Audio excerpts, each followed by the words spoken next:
हजरत एक मसला पूछना था कि अगर हम रोजा रखते हैं और नियत करना भूल जाते हैं तो उसमें मतलब रोजा जो है वो उसमें कोई कमी तो नहीं होगी, क्योंकि नियत तो दिल में तो है लेकिन वैसे उसको प्रैक्टिकली नियत नहीं कि बस भूल गए।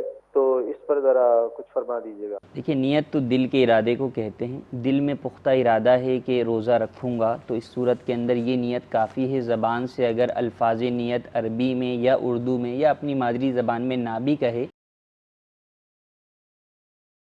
तो रोज़ा हो जाएगा। कि नियत असल में दिल के इरादे को कहते हैं, उन्होंने इसीलिए यही कहा मेरे फरमाया। दिल में इरादा था, वो जी हमारे यहाँ जो माबूल है ना अपनी ज़बान से जी, दोहराते हैं। नवई तो नसूमा जी गदन जी लिल्लाहि ताला जी मिन जी रमज़ान, जो नियत करते हैं, जी।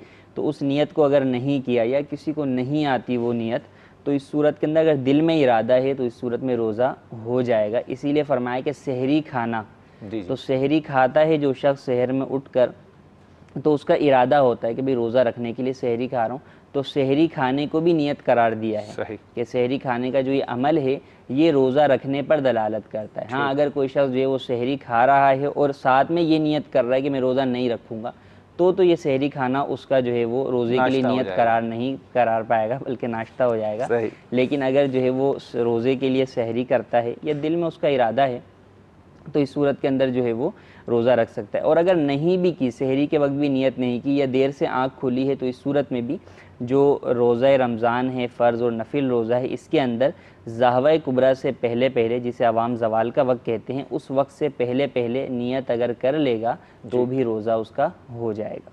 ठीक ठीक।